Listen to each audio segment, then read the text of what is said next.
Dear students, today is your day. The arc lights are on you, but standing in the wings are your parents and elders. It's a very special day for them too.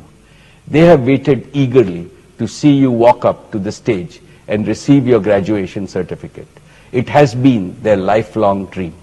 Don't ever forget the struggles they underwent and the sacrifices they made to bring you here.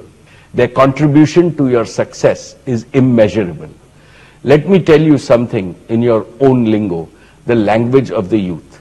Nowadays, every youngster is excited about 4G and now 5G.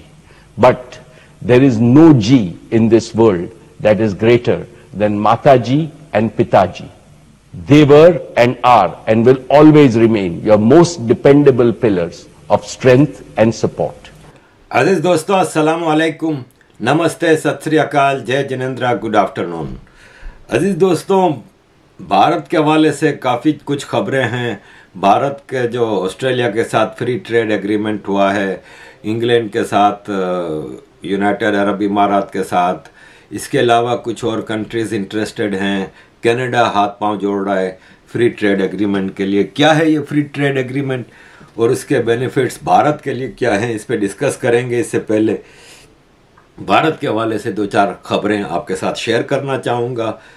अजीज़ दोस्तों, तवांग में जो clashes हुए हैं 9 दिसंबर को भारत और China के फौजियों के दरमियान, लद्दाख में जो मई 2020 में हुआ था, इसके बाद ये वापस एक LAC के ऊपर एडवेंचरिज्म हुआ है।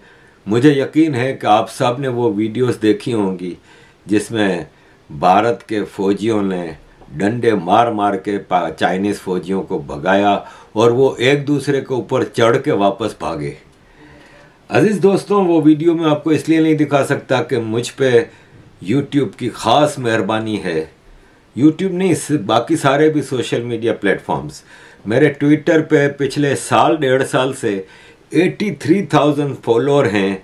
हर रोज़ मैं देखता हूँ कि 15-20 लोग मुझे फॉलो करते हैं, लेकिन वो 100-200 कम हो जाते हैं, फिर 83 तक ले आता है, फिर नीचे ले आता है 82,900, 82,800, फिर वापस 83 पे आ जाते हैं। इस तरह 1.5 साल से तकरीबन उसी पे मैं 83 के इर्द गिर्द घूम रहा हूँ। यही हाल मेरे फेसबुक का है। ब्लू टिक इसलिए नहीं देते कि मैं जब अप्लाई करता हूं तो वो कहते हैं तुम तो वार्निंग हो पे हो। मैं हर सोशल मीडिया प्लेटफॉर्म पे, इंस्टा पे, फेसबुक पे, ट्विटर पे, यूट्यूब पे, सब पे वार्निंगों में रहता हूं। तो मैं वो वीडियो आपको दिखा नहीं सकता। आपको सर तन से जुदा की वीडियोज़ और सब लगी हुई मिलेंगी। मुसलमान जो भी वीडियो लगाएगा वो सब चलेंगी। मेरे साथ मसला ये है कि मुझे नहीं लगाने देता। आपने सब देख ही ली होगी। मैं हैरान हूँ कि चाइनीज़ फौजियों को कितना मारा है, और ज़ाहिर है वहाँ पे भारत और चाइना का एग्रीमेंट है कि फायर आर्म्स इस्तेमाल नहीं होंगे, तो इसलिए डंडों से वहाँ पे भारतीय फौजियों ने बढ़ बढ़ के जो मारा है। और मैं उसमें ये देख रहा था कि आप भारत की फ़ौज का जुनून देखें, जोश देखें, और चाइनीज़ फौजियों का डर देखें कि वो भाग रहे हैं एक दूसरे के ऊपर चढ़ के, और भारत के फौजियों का बस नहीं चलता था यार को उनका कचूमर बना देते। बहुत मारा है। तो ये है कि ये एक छोटी सी झड़प हुई थी, ये छोटा मोटा तो चलता रहेगा। अगर कोई ये समझता है कि चाइना और भारत की जंग हो जाएगी, तो ना चाइना इतना बेवकूफ़ है, ना भारत इतना बेवकूफ़ है कि पता है कि बहुत दुनिया की बड़ी पावर्स हैं जिनकी कोशिश है कि भारत चाइना से लड़ पड़े। मैं ट्विटर पे गोरों के बयान देख रहा था, यहाँ के ब्रिटिश जर्नलिस्टों का, एक मेरे अच्छे दोस्त हैं उनकी मैं ट्वीट देख रहा था कि thank you India, it is only you who can stop China. चढ़ावा दे रहे हैं, चाहते हैं कि चाइना का मामला हम भारत लड़के वो करें ताकि दुनिया की जान छूट जाए चाइना और भारत दोनों से। दोनों 50-50 साल पीछे चले जाएंगे। जो दोनों की इकोनॉमिक प्रोग्रेस है, जो इनकी कंट्री में इंफ्रास्ट्रक्चरल डेवलपमेंट है, जो चीज़ें हैं उससे पीछे चले जाएं। ये वेस्ट की पूरी कोशिश है। एक तरफ वो सऊदी अरब ईरान को भिड़ाने के चक्कर में, एक तरफ भारत चाइना को भिड़ाने के चक्कर में, तो जंग वंग नहीं होनी, कुछ भी नहीं होना। ये छोटा मोटा सरहद का क्लैश चलता रहता है कि after all it's line of actual control, it's not border, क्योंकि ये डिस्प्यूटेड बॉर्डर है। इस पे जो एरिया है ना, एक नो मैन लैंड होती है कि चाइना ने लाइन खींच दी है, भारत ने लाइन खींच दी है, बीच का जो एरिया है ना उस पे डिस्प्यूट चलते रहते हैं। तो ये छोटा मोटा सरहदी वो चलता रहता है, और इसीलिए भारत और चाइना ने एग्रीमेंट किया कि यहाँ पे फायर आर्म्स इस्तेमाल नहीं होंगे, तो डंडों से तो चलता रहता है। तो ये एक खबर आपके साथ शेयर करनी थी। दूसरा ये है कि भारत है ना, उसका एक आगे बढ़ने से पहले मैं एक छोटी सी खबर आपके साथ शेयर करूंगा कि हमारे भारत के एक अजीम नेता हैं लालू प्रसाद यादव।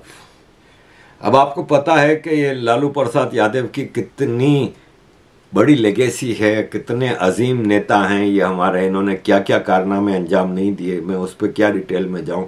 इनके एक साहबजादे हैं तेज प्रसाद यादव,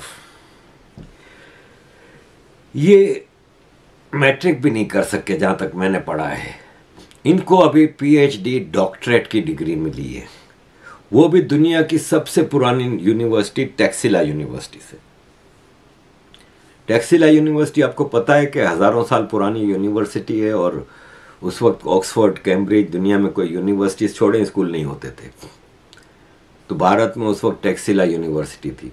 टैक्सिला यूनिवर्सिटी ने ऑनरी पीएचडी की डिग्री दी है 10वीं फेल तेज प्रताप यादव को, जिनको अब हमें डॉक्टर तेज प्रताप यादव कहना पड़ेगा। It happens only in India. मेरा ख्याल है एक गाना आया था अली शाहिद चिन्नॉय का, it happens only in India, ऐसा कुछ था। तो ये it happens only in India. आप सबको मुबारक हो, तेज प्रताप यादव जी डॉक्टर बन गए। अजीज दोस्तों, मेरा ख्याल है कि मैं आगे की खबरों पे जाने से पहले ऑस्ट्रेलिया भारत का जो अभी एग्रीमेंट हुआ है, फ्री ट्रेड एग्रीमेंट, वो ऑस्ट्रेलिया की पार्लियामेंट ने पास कर दिया है और भारत की पार्लियामेंट में अब पेश होने जा रहा है। क्या है ये ऑस्ट्रेलिया के साथ भारत का ट्रेड एग्रीमेंट? इस डील के साथ ऑस्ट्रेलिया की ये बहुत बड़ी ज़रूरत थी, इसलिए कि ऑस्ट्रेलिया चाइना से बहुत ज़्यादा चीज़ें इंपोर्ट करता था, और अब चाइना का जो मामला चल पड़े, एक तो कोविड के हवाले से चाइना पे दुनिया को भरोसा नहीं रहा कि उसने दुनिया को कोविड जैसी एक क्राइसिस में डाला। फिर अब जो चाइना ने कोविड के नाम पे जो लॉकडाउन लगाया और उसमें ह्यूमन राइट्स वायोलेशन हुई और इंसानियत की तजलील हो रही है, तो ऑस्ट्रेलिया अब चाइना से कम माल मंगवा रहा है, तो उसकी ज़रूरियात कैसे पूरी होंगी। फिर दूसरा, ताइवान और चाइना के जो क्लैश नज़र आ रहा है वो साउथ साइड चाइना सी में होगा, और डायरेक्ट ऑस्ट्रेलिया से भी उसका एक कनेक्शन बनता है। तो उस हवाले से इंडिया के साथ ऑस्ट्रेलिया ने बढ़ चढ़ के ये एक एग्रीमेंट किया है, free trade agreement. Free trade agreement में भारत को क्या फ़ायदा होगा? भारत को ये फ़ायदा होगा कि ऑस्ट्रेलिया है ना, ज़ीरो ड्यूटी एक्सेस दे रहा है भारत की तकरीबन 94% प्रोडक्ट्स को। इसमें जो भारत की इंडस्ट्रीज़ को बेनिफिट होगा वो होंगी jewellery and James, textile, leather, footwear, furniture, food, agriculture products, engineering products, medical devices, railway wagon, automobiles etcetera. और ये सब भारत की मेन इंडस्ट्रीज़ हैं जिनकी इंपोर्ट ड्यूटी नहीं होगी, जिसका फ़ायदा डायरेक्ट भारत को होगा। और ऑस्ट्रेलिया चाहता है कि भारत की प्रोडक्ट्स अच्छी भी हैं क्वालिटी वाइज और चीपर भी हैं, तो वो ऑस्ट्रेलिया की मार्केट में चाइनीज़ प्रोडक्ट्स को रिप्लेस कर लेंगी। ऑस्ट्रेलिया को क्या फ़ायदा है? ऑस्ट्रेलिया का ये फ़ायदा है कि भारत ने ऑस्ट्रेलिया को अपने जो एक्सेस है मार्केट्स में, इंडिया की मार्केट्स में, वो दे दिया है, और 70% टैरिफ लाइन जो होता है वो दिया है। ऑस्ट्रेलिया भारत को एक्सपोर्ट करना चाह रहा है रॉ मटेरियल मुख्तलिफ चीज़ों का, फिर इसके अलावा कोयला, मिनरल्स और वाइन्स, ये ऑस्ट्रेलिया भारत को एक्सपोर्ट करेगा, जिस पे भारत इनको रिलीफ देगा। इस वक्त ऑस्ट्रेलिया भारत की ट्रेड 27.5 बिलियन डॉलर की है, जो कि उम्मीद करते हैं कि नेक्स्ट ईयर्स में एनुअली डबल हो जाएगी। ये सब figures commerce and industry minister Piyush Goyal ji ने दिए हैं। कई मुल्क हैं जो इस किस्म के फ्री ट्रेड एग्रीमेंट्स भारत के साथ करना चाह रहा है। ब्रेक्जिट के बाद इंग्लैंड सबसे ज़्यादा डिपेंड भारत पे कर रहा था, वो ऑल्दो के अमेरिका के साथ उसके पॉलिटिकल और डिफेंस एग्रीमेंट्स बहुत ज़्यादा हैं, लेकिन ट्रेड के हवाले से वो भारत पे डिपेंड कर रहा था कि चाइना से इतना ज़्यादा अब किसी की बन नहीं रही, ख़ास तौर पे वेस्टर्न कंट्रीज़ की। तो और ख़ास तौर पे उन्होंने देखा कि हमने रशिया के साथ इतना ज़्यादा क्लोज होने के बाद आफ्टर ऑल हमें रशिया के साथ एक किस्म की जंग की सूरत हाल में आना पड़ा, और यही चीज़ चाइना के साथ होगा। हमने चाइना को बिल्कुल अपने घर में घुसा के बिठा दिया है, हर इलाके में चाइनीज़ बैठा हुआ है, हर मार्केट पे चाइनीज़ छाया हुआ है। तो अब आस्ते आस्ते चाइना को हटाने के लिए हमें किसको लाना होगा? तो फिर इन्होंने सोचा कि दुनिया में एक ऐसा मुल्क है जो चाइना से भी पुराना है और सबसे पुराना है, जिसकी हेरिटेज इतनी रिच है कि कोई दुनिया का मुकाबला नहीं है, जिसके लोग स्किल में सबसे आगे हैं और ईमानदारी में, ऑनेस्टी में, अपने काम के हवाले से, अपनी डील्स के हवाले से सबसे आगे हैं। क्वालिटी में भी इनसे आगे कोई नहीं है, और डीलिंग में भी ये बेस्ट हैं, चीपर भी हैं। तो आपको याद होगा कि बोरिस जॉनसन भी भारत आए थे और गुजरात भी गए थे, जहाँ पे डेयरी प्रोडक्ट्स के हवाले से, क्योंकि ब्रेक्जिट से पहले ये था कि इंग्लैंड की जो dairy products, fruit, vegetable, food grains 90% Europe से आती थी ड्यूटी फ्री।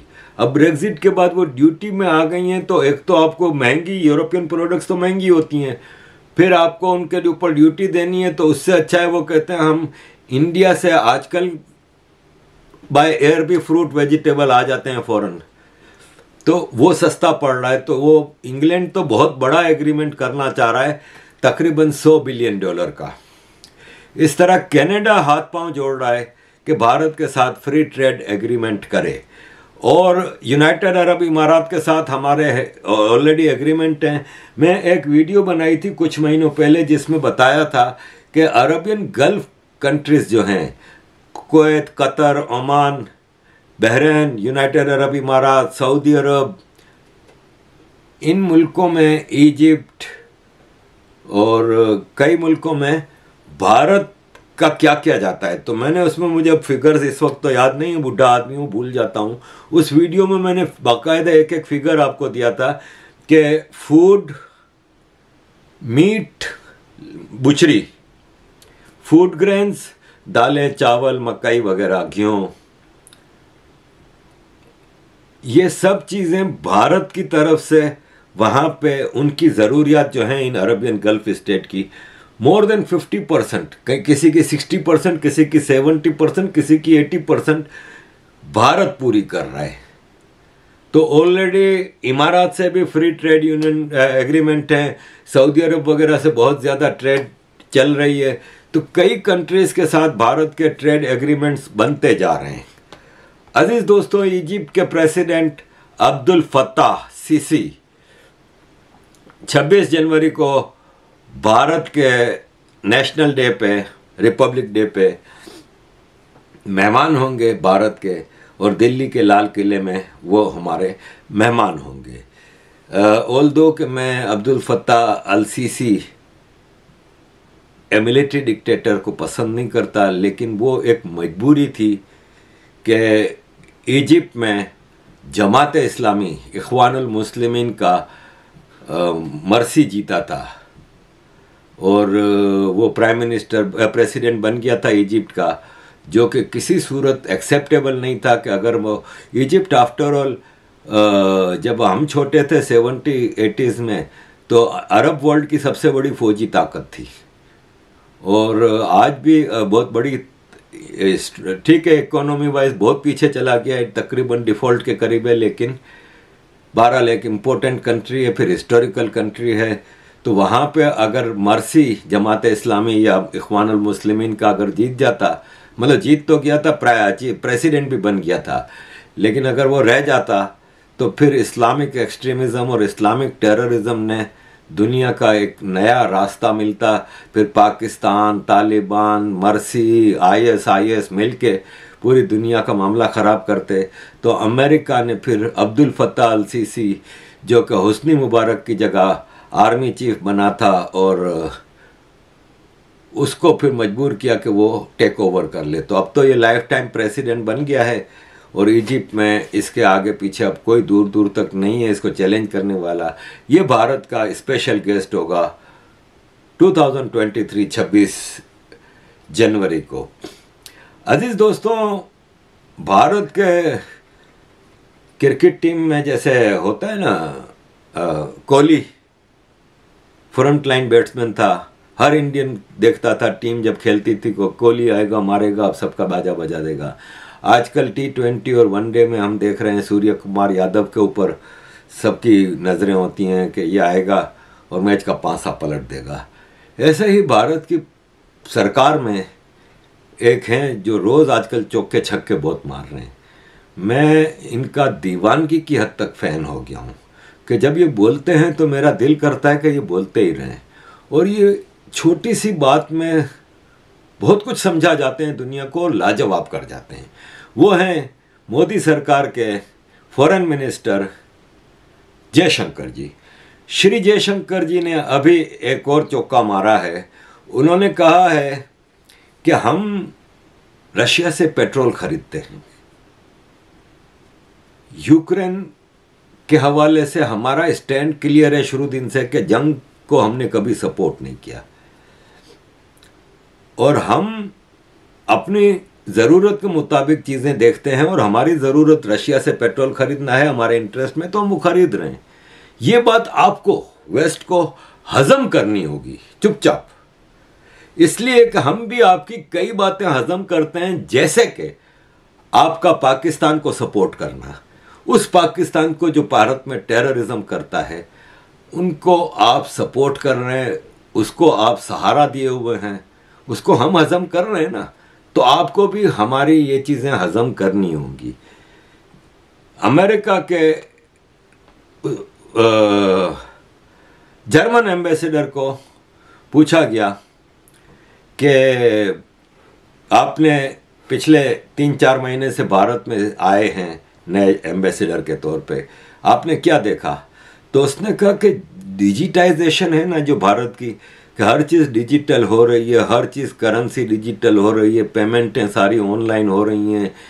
मैं हैरान हूँ कि जिस तेज़ी से डिजिटाइजेशन हो रही है और स्मार्टफोन्स का जितना ज़्यादा यूज़फुल इस्तेमाल भारत के लोग कर रहे हैं, मैं हैरान हो गया हूँ कि हम तो बहुत ही पीछे हैं अभी इस मामले में दुनिया भारत से।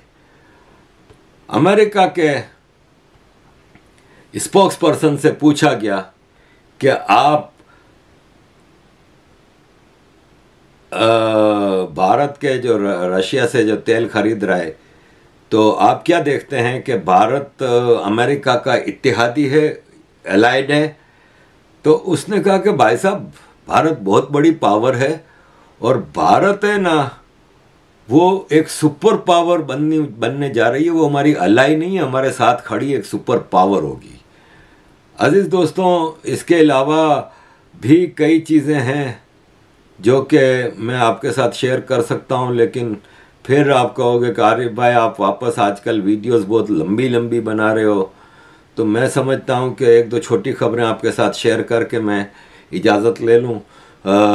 अमेरिका की जो फॉरेन अफेयर्स, अमेरिका की जो charge the affair new Delhi में अमेरिकन एम्बेसी की हैं जो एलिजाबेथ जॉन, इन्होंने कहा है कि अमेरिका भारत का रशियन ऑयल खरीदने का फैसला है ना उसको कबूल करता है और उसको आज़ाद भारत का आज़ाद फैसला मान के कबूल करता है कि इनका हक है, ये इनको राइट है कि वो ये चीज़ें कर लें।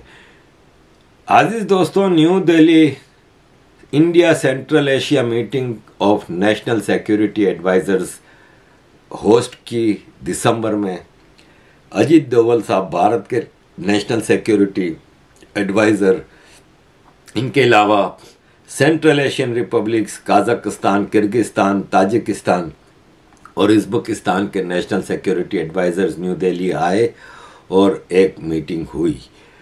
इसके अलावा मैं मज़ीद आपको काफ़ी चीज़ें बोल सकता हूँ, फिर लंबी वीडियो हो जाती है।